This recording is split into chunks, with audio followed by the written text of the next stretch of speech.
Oh, okay, welcome back, honey. Yeah. You sure you didn't want it to be Medea? Yeah, I'm positive. Don't worry, Medea. Okay, when I put up the thing over in the blog section on YouTube saying that we were going to be talking about these two movies live tonight, I had to re-edit it earlier to add that we'll be talking about Dave and I will be talking about Medea, the new Medea movie that's out sometime over the weekend, because that was all the responses. Like Oh. nothing about Greta or Climax. Where's Medea? New Medea out this movie. A new Medea movie out this weekend. Where's the Medea review, man? Which I totally understand. Sorry, everyone's so disappointed. No, they're not disappointed in you. They're disappointed in me. That Medea wasn't my top writer. Well, Dave's working tonight, so we'll be seeing Medea Family Funeral, I believe it's called, either tomorrow or the next day. Sometime we'll be seeing that. But anyway, to get the other stuff out of the way first. We're gonna be at Wizard World Cleveland all weekend, which I believe is March 8th through the 10th. So come see us there. If you're interested, use our promo code and get tickets at wizardworld.com and use the promo code Cinema20. I'll be there. You'll be there. Ryan will be there. So yeah, a few of us will be there all weekend long. So come see us there. So we saw a couple movies tonight. One of which we saw was Gaspar Noé's new movie, which is Climax, that's in a limited release. We'll get to that later, because other than Medea, I think the other big release this weekend is this movie, which is Greta, the film starring Chloe Grace Moretz, who is stalked by Isabelle Huppert, who goes around New York leaving purses for young women to find and to take it back to her, and then she strikes up a friendship with these people. Then when they try backing away or going away or just ghosting Isabelle Huppert, she ends up stalking them, and things turn very, very deadly as the movie goes on. I did not realize until a few hours before we saw this movie that Neil Jordan made this movie. So this is a Neil Jordan movie from the director of the Crying Game, Company of Wolves. So he made this. Lawrence Bender produced this movie, who was Tarantino's big producer for a little while. I think Richard Lewis, even though I don't think it's the same Richard Lewis I'm thinking of, he did like the producer. There is an executive producer, Richard Lewis, behind this. Not sure if it's the same one, but Probably not. I didn't know until earlier that Neil Jordan directed this film. So this is a movie that there are... You know, I actually found, I'll say off the bat, I actually found this movie very, very, very entertaining. It was a lot of fun. I really like Isabelle. Isabelle Huppert. Yeah, I'm gonna really butcher that last name. I said Huppert at first. Like, that's not Isabelle Huppert. I Americanized the hell out of that last name. But I like her a lot. We had a very French movie day today. Between this and Climax. So she was a lot of fun in this. There are a lot of issues with this movie. This is a 98-minute movie that feels like it is 98 minutes long, because it is a universe inhabited by people consistently doing the dumbest things imaginable to get this movie to movie length, so that a lot of these situations aren't wrapped up within about 15 or 20 minutes. There's a lot of fake outs in this movie. Did you notice that? I noticed one in particular where it turns into an extended weird dream sequence. There are as formulaic and by the numbers that a lot of this movie is, there are moments where you can see oh, okay, yeah, someone like Neil Jordan made this movie. One, because Stephen Ray pops up as a private investigator at one point. He's in a lot of Neil Jordan movies. And also, there's this fake-out dream sequence, which is symbolic as shit, with the elevators closing in on her, literally, as she's going downstairs. That was interesting and kind of surreal. But the rest of the movie, it really I almost wonder if, okay, this movie's 98 minutes long, and part of me wonders if there's a lot of stuff that was maybe cut from the first act of this movie, because it goes really quickly, step by step, a stalker thriller. They meet, they're friends for a few scenes, she figures out something's up and that she's not right in the head, she leaves, and then it really quickly jumps into stalker movie territory. It really is like a movie that is split in half, it feels like. Because the first half of the movie is like her, like, you know, with being stalked by Isabelle Huppert. And then the other half of it is her being kind of like just being trapped in this room. Like a survival type thing. That's the last act of the movie. Yeah, but it felt like very like split in half, where it was like where she's trying to escape this stalker, and she's actually just like, you know, a prisoner. Where the other first half is just her like. I wouldn't say that was the second half of it. That's like the last. Felt like that's like the last 30 minutes of this movie. It felt like it at least, but it was very. It felt kind of disconnected a little bit in that regard for me, but there's also a lot of parts where she just like, I don't know, some of it just felt kind of odd. Well, because a lot of it's kind of paced fast, and the soundtrack will jump in. The musical score of this movie is insane, because the musical score in this film jumps in to telegraph everything that's about to happen. It is one of those movies where Chloe Moretz will be standing there at work, suddenly Isabelle Huppert will be across the street, and it won't be so much like, oh, it's just kind of letting the mood play out. No, there is loud, practically dun dun dun music going through this. They telegraph it hard. Even before she figures out that she's a crazy person, they'll be kind of bonding with each other over people that they've lost in their lives. Like, Isabelle Huppert seems to have this strained relationship with her daughter early on in the movie. Chloe Moretz has just lost her mom. And then there are kind of these sweet moments at the beginning between the two of them. Yeah, like, you could tell why, like, she would want to hang out with this woman that she just met. Yeah. You could see it. For a couple of scenes, and then it pretty quickly jumps into it escalates thriller. Pretty quickly. It escalates very fast. But even when, like, there's these kind of sweet moments happen, Chloe Moretz will be doing her own thing, and it'll cut to, with sinister music playing, Isabelle Huppert scrolling through Chloe Moretz's Facebook page with, like, dun dun dun music playing. And things just happen in this movie for the plot to happen. Like, not so much that it makes sense in any kind of regard. It's just, when she finds out that Greta is crazy, it's because Greta, who's so smart in other aspects, just leaves purses sitting out in a closet for her to happen to find. Well, she also tells her, well, she doesn't happen to find it. She was like, because she's looking for something, and she's like, oh, it's in the closet, like in the drawer. And it's like, why would you tell her to look there? That's exactly what I mean. Like, yeah, like, she just leaves it out that she quickly stumbles upon these purses with these Post-it notes on there with the names attached to them, just so the plot can kick in gear and this can become a thriller. Why would you use the same exact purse, too? It's like, it's the same purse design for each person, I guess, that she's stalking, and it's like... But she's... Okay.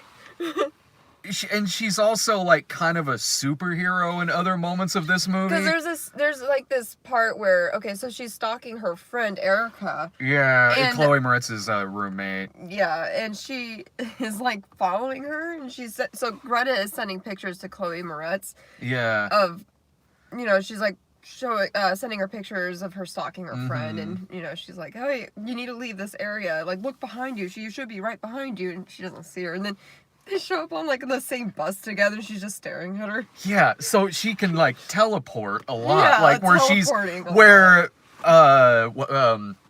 her roommate should be able to spot her following her and doesn't. So it seems like it's an invisible person taking these photos and texting it to Chloe Moretz. And then, like you just said, suddenly she happens to be on the bus that she gets on. And this is, so many characters do the most ridiculous shit. So, how do you pronounce her name? She's the girl from It Follows.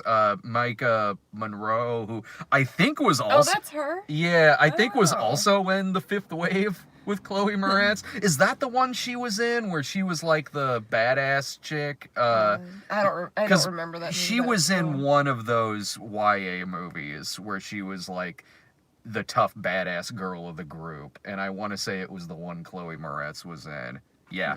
I looked over and I was like, chat will know. Yes, yes. So, Fifth Wave. So this is a prequel to the Fifth Wave before the apocalypse happens. Yeah. That was the only thing that could save Isabelle Huppert from stalking people is the Holocaust. Part of me really likes Holocaust. I like stalker thrillers a lot, but I really like the fact that Greta has superpowers in this because it makes it so much like more fun to watch. She'll just grab a table and fling it up into the air. She'll just randomly show up behind people, like behind things, lurking around place. She can disappear whenever she fucking wants. And it's helped by the fact that, again, all of the side characters are constantly doing the wrong thing. When the roommate is at a party and is being texted by Chloe Moretz, like, look behind you, you're being followed, you need to get out of there. So what does she do? She's like, oh, don't worry, I'm safe. I went through the back exit that leads into an empty alley. Yeah, I'm in an alleyway. Perfect. Manhattan. It's got so many scenes where people investigate things by themselves that they shouldn't be. Like a detective. Yeah. It's like you would think he would play it cool. Play it cool. Like if I heard someone banging on the wall, I wouldn't investigate it. I would be like, okay, well, thanks for meeting with me. I'm gonna go, and then I would talk to get the cops over there. That happens so much in this. Not that it would matter though, because again, cops and other people of authority in this are more useless than in a Batman movie, because Chloe Moretz is being harassed and stalked by this person, and the cops are like, well, she's minding her own business, I guess. I don't know how easy it is to get a restraining order, but I feel like if someone is just going up to your workplace and throwing like a huge temper tantrum, I feel like it'd be pretty easy to get a restraining order. Even if it were, because they kind of give a reason for that in the movie, but even if that's maybe is or maybe isn't the case, when Greta shows up at the restaurant for Chloe Moretz to wait on her, she goes up to Chloe Moretz goes up to her manager and is like, I can't serve this person. This is my stalker. Like, I can't get her out of there. Get over it, honey. Oh, yeah. And the guy is just like, well, so really she made a reservation. So, look, the rules. There's nothing I can do. She throws, like, her wine glass. Greta throws the wine glass on the ground. Like, this isn't what I want. No. She says one of my favorite lines in the movie, which is something like, this wine is just like you. It builds up so much, but I'm left with disappointment or something like that. Like, you're like chewing gum. You stick around, and then she spits gum. She spits gum in her hair. She's amazing in this. I love her. I almost see this movie sort of becoming a midnight movie. It could kind of work as a midnight movie that you would go to and have some drinks and watch Isabelle Huppert have the time of her goddamn life in this movie, like playing this insane widow, just stalking Chloe Moretz throughout the whole movie and doing this batshit insane stuff, like that part in the restaurant where she just flings the table across the room and is screaming at her. It's insane. It is like this close to being like kind of a quotable, like, I'm not one of your fans moment, like, or, like a line you would see in like an old like something like The Lonely Lady, like just really kind of quotable, crazy ass lines for a movie. I could almost see this movie working as a midnight movie, kind of, because she is she goes through this movie, like, she almost does like a ballet solo at one point to inject the guy with drugs and to knock him out. Like, she'll show up in scenes across the street staring in the window for hours, and she keeps Chloe Moretz in a box at one point, and it's actually kind of scary when she opens it up and like is just staring daggers inside of it. Like it actually gets kind of intense in a few scenes. It does get pretty intense. Yeah. I would like to see this like as like a Dexter type show with this crazy woman stalking all these people. Then you'd really like You, because that's very much what that is. But I like how it's like, because she is so good in this that Yeah. like she's so like over the top, it seems, and I would love to see that because it's pretty unrealistic how she's getting away with a lot of this stuff. Oh, so yeah. it's like it'd be really funny. Just I mean, not funny, but this movie's kind of funny. No, it is funny, but I mean to see like a show where it's her like stalking several different women and getting away with it somehow. It'd be kind of interesting. Yeah, I would rather watch this movie for that reason than like Mommy Dearest, which is famous for that reason, but I really do love that movie. Like, yeah, it's got the over the top, like, you know, I'm not one of your fans and things like that, but by and large, that's honestly a really underrated and disturbing ass movie. And is like really kind of heartbreakingly tragic in a lot of parts. Like it works for a lot of reasons it's really not given due credit for. Whereas this, I was actually laughing quite a bit during this film. Same. I was having a really good time, and it's a quick 90 minutes. Like, it felt kind of long sometimes. Like it would slow down for a little bit. No, it would. Yeah, in some parts it would. There were moments. There was a lag sometimes. I think for about like 20 minutes of the movie, it felt like it was lagging a little bit until like it felt like right before she. Okay, so there's a scene where she cuts off her finger. Mm-hmm.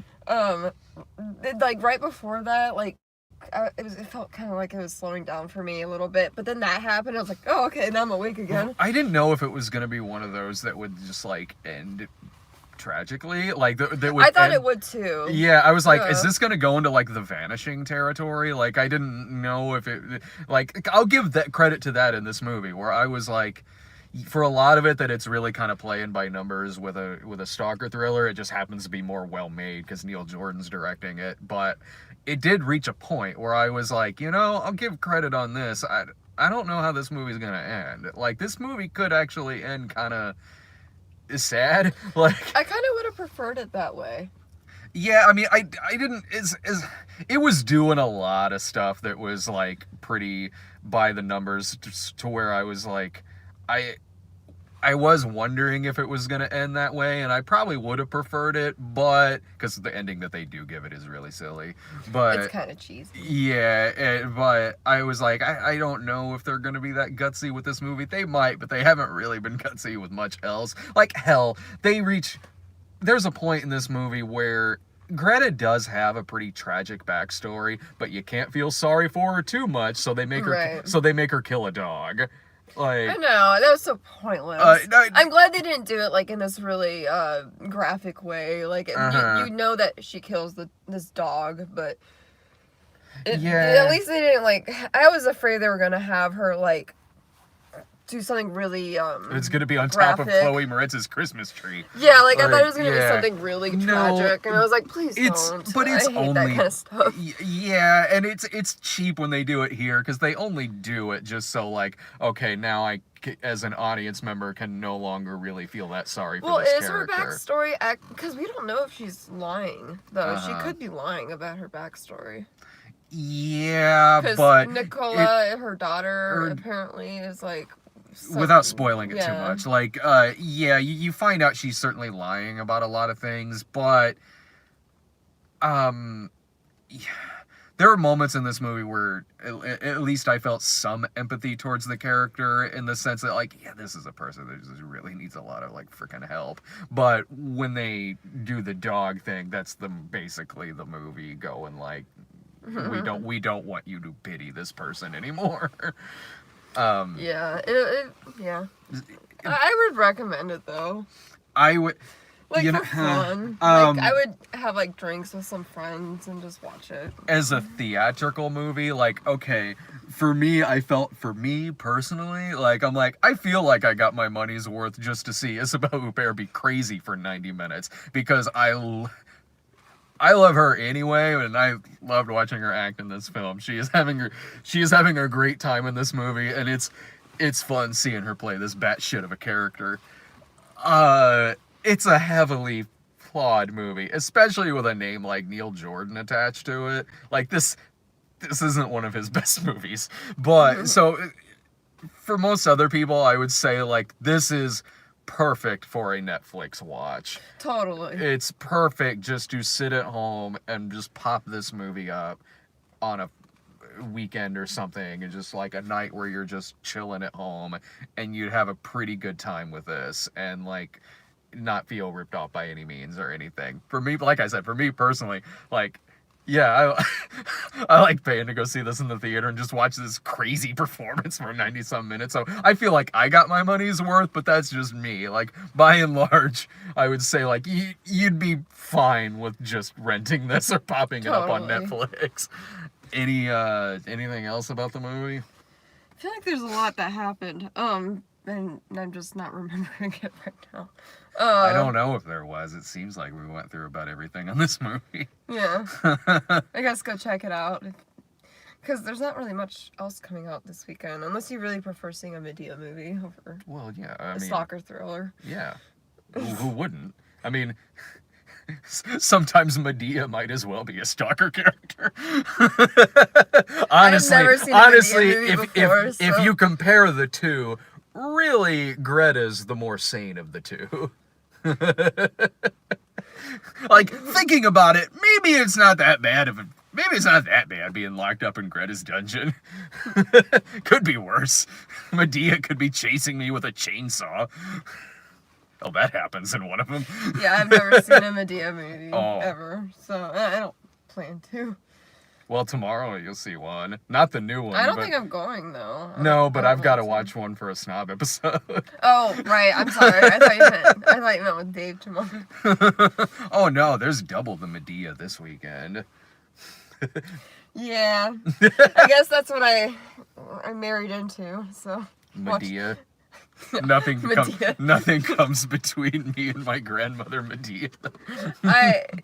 Well, I've seen a lot worse. I don't like those, like, really loud movies like that. But yeah, I would recommend it. It depends on who I'd be talking to about this movie with. Like, I don't know. Greta? Yeah. Oh, okay. No, Medea. Honestly, I think this should become like a franchise like Medea, in which... What, Greta? Yes, like a Greta Christmas, a Greta Halloween, Greta Family Values. Made me choke. A Greta Halloween. Yeah. A Greta Christmas. Greta goes to jail. The Diary of a Stalker. That is at Greta's family reunion or something like that. Yes, a that Greta is funeral. 1,000% what should happen with this movie. I want to see this franchise. I want to see way more of this. Okay, so should we get to the next movie? Yeah. Are you sure? Yeah. We can call it a night. I am a little tired. Okay, I'm always so we'll tired. skip it. No, I just meant like I'm tired. But I'm always tired. Nothing will beat how tired you were after and during Hunter Killer. No, I was a little more awake for that because I was really mad. The anger was keeping you awake. So we saw Gaspar Noé's new movie, which is in limited release right now. Don't know if it's playing near a theater near you or not.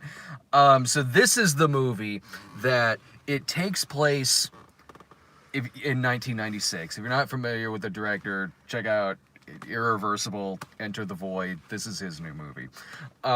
This takes place in 1996, in which it is about a troupe of dancers who have gotten together in this school, like after hours, to rehearse this giant dance number, and then they decide to have a party there afterwards where they're just drinking, shooting the shit, probably hooking up, you know, they're just having this after hours dance recital party after, like I said, what seems to be this rehearsal that they're doing.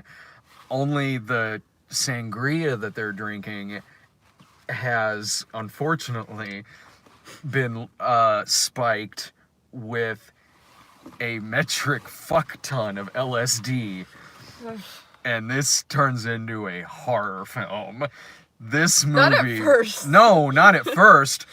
This movie has very lighthearted opening. If you are horrified by just the bad shit that a fucked up person can do to another person, this is the movie for you. This movie, I don't know, again, like I said, I don't know how many theaters this is in right now, but you should really, really, really go see this movie. It was amazing. Because this movie is probably the best thing that's playing in theaters right now.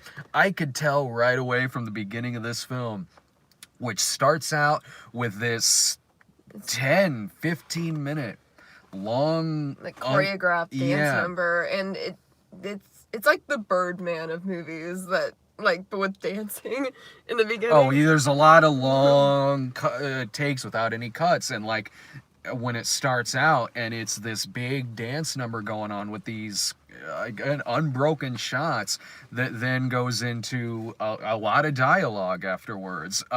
That mixed in with what this movie has on the soundtrack, which when the dialogue starts happening at the beginning, it's playing like Patrick Hernandez.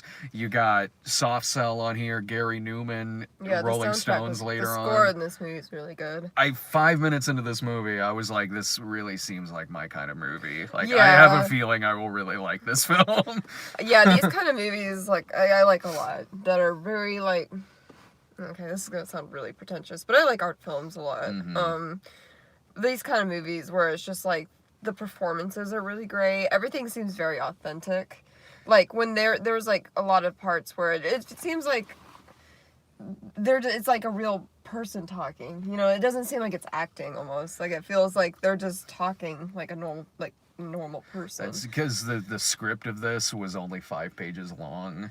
Yeah, there was really? literally the script was 5 pages long, and like a lot of freedom was given to a lot of these actors. Like, the dance at the beginning of it is choreographed, but the rest of the movie, it isn't. It's a lot of them just kind of in a circle dancing with each other, and you can kind of feel that when you're watching it. The conversations that are going on between the actors, they do feel very authentic. The dancing certainly does in moments as well. It's like Curb Your Enthusiasm or something. Yeah, I mean, it's fascinating to look at how the movie was made, like, because, like, given how long so many of the takes were in the movie, and you can kind of see spots where, like, okay, they probably covered up a cut right there, but beyond that, like, it really puts you there in this situation, because what they're doing with the camera work, the lighting, the colors, the music, you almost feel like you are also a character going through this really bad trip. Yeah, this whole movie feels like a very surreal, bad acid trip. And yeah, it makes me never want to take acid ever. It's easy to tell what this was, the kind of movie that this was inspired off of, because at the beginning of the movie, they pretty much tell you. Because at the beginning, you're watching a lot of interviews being done with the dancers who are auditioning to be in this recital they're doing or whatever it is, and it's on this TV, and next to it there's some VHSs. One of them Suspiria, another is I didn't notice that. Yeah, another one is Possession. There's a lot of other stuff in there too, and you can see a lot of that in this. Possession, definitely, certainly something like Suspiria or a Dario Argento movie. Honestly, as much as I liked the remake of Suspiria that they did last year, but I liked this movie a lot more. This movie's intense.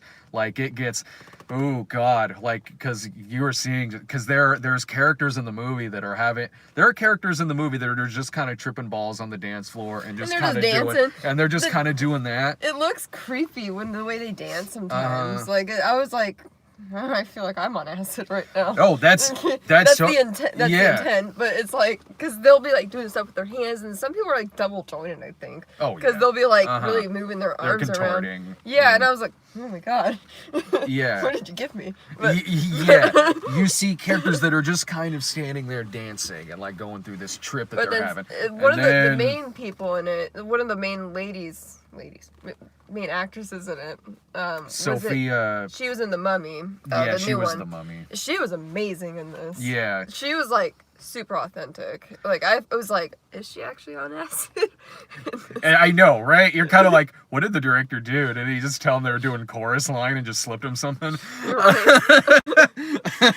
I mean, bravo. Like, She was like, that is how I would act if I was on acid, because I feel like I'm a very anxious person already. So if something like that happened to me, I would end up like, if you're an anxious person, out. go see this movie. You'll have a great time. Like, oh god, yeah, I was sitting there antsy through this thing because while you have characters that are just kind of standing there dancing and tripping balls and whatever, you have others that are like burning their skin off in the shower, like scratching their skin off, cutting themselves. There's a kid in the movie that's like also got into the sangria, and I'm like, oh my god, I've seen this director's other movies, like this could end really badly. It's also French movies. Yeah, so and there's I know there's a brother and sister in this, so you're like, oh, I see where this is I going. see where this is going. Like, you sit there just like, what is gonna happen at the end of this film? Like, how is it? This is not gonna turn out well for many of them. Some, they could probably sleep it off the next day. Well, it's also like just. I cut you off earlier. I don't know if you remember what you were gonna say, but. Nah. You never remember. I don't remember shit. That's how my mind works. Oh, you're so pretty. Sorry. You're the pretty one, honey. What was that? Just like, you mess. I don't do that. Good morning, you mess. I don't do that. No. That makes it sound like I'm so mean. No, you not. Ugh, you disgust me. Yes, Mistress Poppins. We made that joke when we were watching. Or something. I don't know. I put that in one of the DVD episodes. Oh, you did? Yeah, it's in one of the we made that joke when we were talking about Mary Poppins because I don't remember what the context of it was, but we were... Anyways, inside joke to one. And that was that story. What's up? Nothing. Oh, sorry, you looked at the chat. I'm like... Well, I'm just checking in every now and then. Oh, gotcha. But anyways... I didn't know if there was shenanigans going on. Back to talking about this movie. You'll have to forgive us. We're on acid right now as we're reviewing this film. It's been a while since I've done this. Hence why I flayed my left foot. I should really go to the hospital. One time... I'm gonna pass out. One time, though, someone kind of did this to me. So... One time I was putting eye drops in, and he told me there was acid. That was acid, and I freaked out because I seriously thought that was gonna happen to me or something like where I was gonna freak out. And the events of this movie happened. Yeah, like I was so afraid that was gonna happen. I don't think I would do well on acid. Well, there's only one way to find out. I'm not gonna try. I've had a bad trip once, and I'm never gonna try. You just jump. Snitch in again. You just jump into a thing of acid and come out of it as the Joker. Like, that's not what that is. It's not what I meant.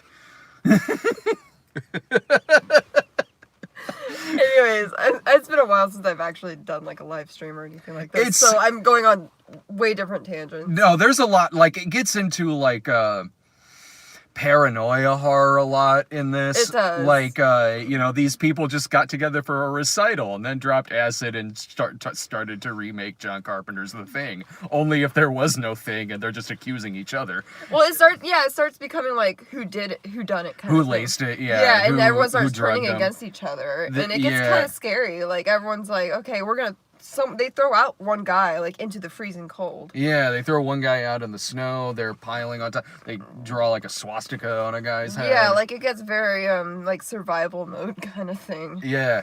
And it gets really intense. Yeah, like, very, like, who's on, you know, who did it kind of thing. A whodunit. Who done it? It's yeah. Stop making fun of me. It's Clue Easy Writer Edition. No, I really loved this movie. Me too. Like it's of again, like I said, like it might not be playing near you, I'm not sure, but this is probably the best thing playing in theaters right now. I had a great time watching this film because I mean the soundtrack's very like, you know, disco, new wave, ravey, like Yeah, it's so. like Born to Be Alive. Yeah. Instrumental versions of the stuff. So yeah, it's like you hear the yeah, again, Patrick Hernandez, Soft Cell, yeah, Gary Newman's on the soundtrack, all done instrumentally. Like it's, yeah, I had a great time watching this film. Like it's intense. It gets kind of funny sometimes, and it's a beautiful piece of filmmaking as well. Yeah, it's very impressive. Yeah, just to marvel all the long takes that they do. These actors going through all this, like largely, seemingly improvising a lot of it. Yeah, I would feel so bad if I fucked up a scene. Like, Yeah. because there's like some really like, you know, like the dancing scene alone. Like a lot of it is choreographed and a lot of work would have to go into it. And you said it was taken about like a few times, right? Like to do that. I think so. If I just like tripped or fell or something, like I could totally see that happening to me. I would feel so bad. I would be apologizing every 5 seconds. Yeah, this movie is like it's the anti-Step Up or Dancing It's On. I know. I was thinking that. I was like, it's like Dancing It's On if it was French and like. And they're all on drugs. And they're all on drugs. And it was good. Yeah, and it was good. Like it was key good, thing right there. No, I highly recommend this movie. Same. Like it's what all have I seen so far this year? I mean, it's easily one of the first great movies I've seen this year. I think in a lot of other countries, I think it came out last year, but it's out this week in the United States. So yeah, check this movie out if you can. I really love this creepy, intense little film. Would you have been mad if I went into the theater with like a baguette and like brie and stuff? To watch Greta? Yeah, because we watched a French movie before. I don't know. It's like a French actress. I would be like, okay, I'm not taking you to Medea because, good lord, what would you do? Oh my god. No. I would not do that. I know, honey. Honey, you shouldn't do that. All right, so speaking of... Wouldn't you not... Why would you keep taking me to the... Like, why would you take me inside? Until you learn your lesson. They're gonna keep throwing you out. Anyway, so, all right, coming tomorrow, the next day, sometime this weekend, Dave and I will be seeing Medea Family Funeral, I believe, is the latest, and from what I'm told, final Medea adventure. I doubt it. Well, that's what he says. Okay. All right, so thanks a bunch, everyone.